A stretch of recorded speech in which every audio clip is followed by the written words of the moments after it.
Welcome to the Gentleman's Guide to Gaming, and the Accursed, because this one's a twofer. Usually when I do recaps of games, they're the Gentleman's Guide to Gaming, but as this is a Curseborne game I'm largely speaking about here, we'll talk in large part about Curseborne too. My reasons for making this video is partly to tell you something great that happened to me in one of these games. As a story guide, it's always wonderful when the players surprise you, and I wanted to share that surprise with you. But also because I wanted to invite you, the viewer, to post in the comments below about any fantastic events that have occurred in the games you are playing. I love to hear about major character moments, big plot beats, things that feel like achievement, or indeed the rug being pulled and all of a sudden reality changing for your characters, for your group. In my case, I've been running this Curseborne campaign. It's called 100,000 Curses, and it's primarily set in my archetypal fictional city, Junction City, in the wilds of Iowa. But the adventure had taken them to Malibu on the west coast of America, because one of their sponsors at one point had a relationship with a B-movie actress, Sky Carruthers, who appears in a gothic movie that only has about 2 copies floating around, a horror movie from the 1970s, pure exploitation, that is allegedly a snuff movie. Now, Sky Carruthers wasn't the person murdered in the film, but she did participate in it. And the sponsor wants to know what became of her. He believes it may be something that might affect the accursed. And specifically, he has his personal reasons for wanting to know of her fate. Now, this took them out to LA and to Malibu to track down the whereabouts of the director of this film and really get into the seeds of grimy Hollywood, especially the grimy Hollywood of the 1970s.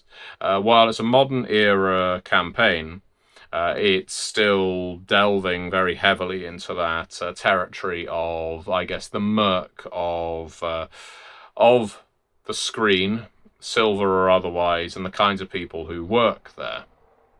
Now, this saw them entering a liminality in an old, faded movie studio, where certain scenes were repeated over and over again in macabre detail.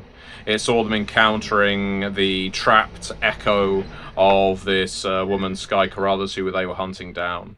It saw them facing off against the malevolent director, a man who goes by many names, one of which is Connor Ellsbury, and who is dead, most definitely dead, or is he, in the mundane world, but exists in various forms throughout liminalities.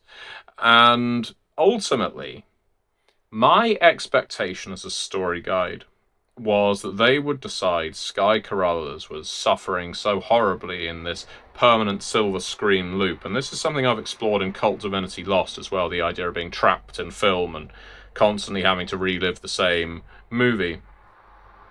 That they would basically think the best thing to do is put her out of her misery, burn the last copy of the film, and destroy the liminality forever, and any lasting memory of Connor Ellsbury and his hideous work.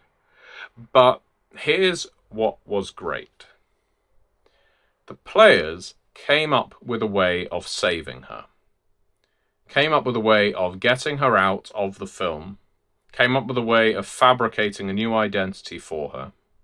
They came up with a way of finishing the unfinished snuff movie with a positive ending, by playing the roles in that film themselves, by participating in the liminality in a different ending, an alternative ending for this movie, and by doing so, giving her an off-ramp, a way to basically be the star at the end of it, rather than just a supporting character who got lost in the mists of Hollywood, in all of the grime. And in closing the liminality down, they extracted her. They didn't have a body for her, but through various ritual chicanery, they basically allowed her echo to inhabit a mannequin that was made up and dressed up to look human and because of the power of her spirit being brought into it, actually invested it with a humanity. And now we've made clear that at some point she is highly likely to be what anyone would consider a curse. She isn't human, that's for sure. Whether she turns out to be an outcast or dead, it's probably going to be one of the two. But that matters less to the fact that the players wanted so badly to save Sky, especially one of those players, a battleground angel. I say the players, the characters. One of the characters, a battleground angel by the name of Artem, was committed by oath and by his need to get a win, because previously in the campaign I was about to say, allowed a serial killer to go free. He has attempted to capture this serial killer, but just can't manage it. He has, in his view, failed at numerous things, and so he was determined that this one would go right. And they pulled out all the stops. They put on a wonderful scripted, because the player wrote an alternative ending to the script of the film, posted it up for all of the players and for me to see so that we could all play roles in it. We went through the alternative ending for the Sirens from Hell. He had enacted this ritual with the help of the other accursed in the crew, and wouldn't you know, they bring her through, and she can no longer be Sky Carruthers. She has to have a new ID, and her memories of the past and everything that has occurred, some of them are fading, some of them are remaining. So she will not be the same person she was. She won't be the person who was trapped in a liminal space for 50 years. But it was a great moment of hope. And it's one of those elements of Curseborne, and certainly as a story guide, as a GM, I often veer toward the grim. If you ever listen to my Red Moon role-playing actual plays, I find it very easy to land on the worst ending, thinking sometimes that that is the most artistic or most satisfying narratively. And it isn't always. I still regret one of my Red Moon role-playing campaigns ending the way it did, and it's one that's widely celebrated as one of the darkest, one of the most enjoyable to a degree to listen to, in the form of it started and ended with screams. I very much regret the ending of that one, because in retrospect I would have done it differently. But this Curseborne conclusion to this arc of the campaign, and the campaign is still going on. It might be the longest running Curseborne campaign in the world right now, because it started around the time the game came out and is still going. It was really uplifting, and it hit the mark for the hope punk side of Curseborne, which I tend to run, like I run all horror games, as I say, with a certain grim inevitability. And undoubtedly, some of Artem, our Battleground Angel's failures up until now have been because I have made things challenging, or because I found that to get a minor victory but to lose the major one is, again, narratively satisfying. I don't necessarily disagree. I've not done an about turn on that. But to get a win, it was great. And it's so simple as well.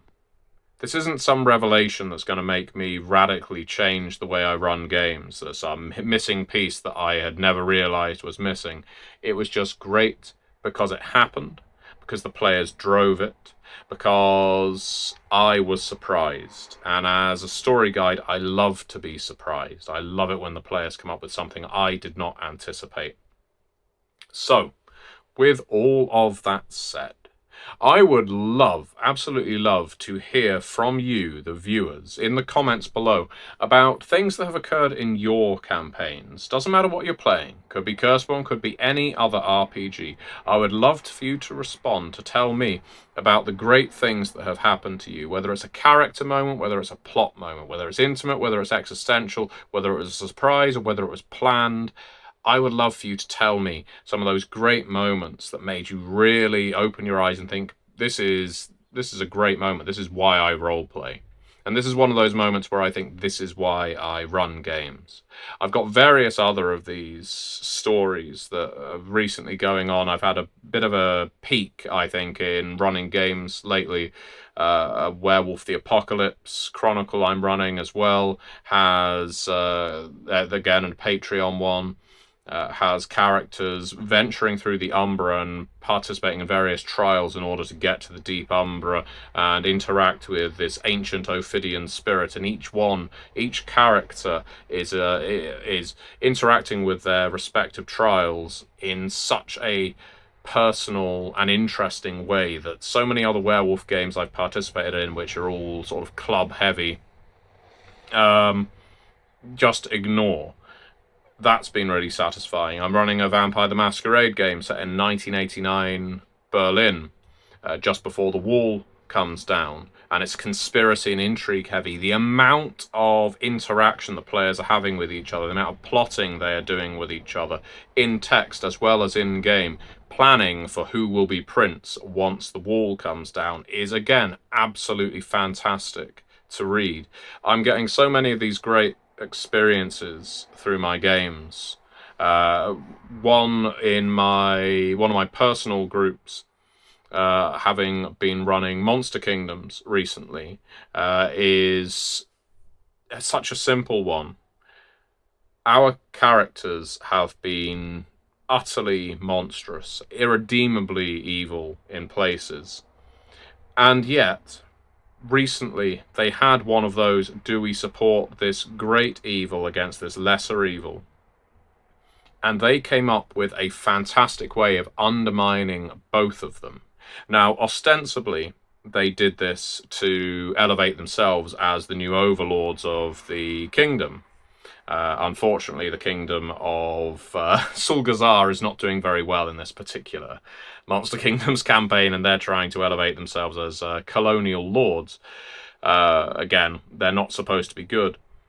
But having laid waste to both of these forces that were about to pit the kingdom into civil war, basically turning the tables against them, turning their magical machines against them, that's resulted in both forces being massively dilapidated. The players had this moment in Monster Kingdoms where they decided, let's move on to another kingdom. And I said to them, does the thought go through any of your heads now that in these ashes you can build this kingdom that you had in your mind?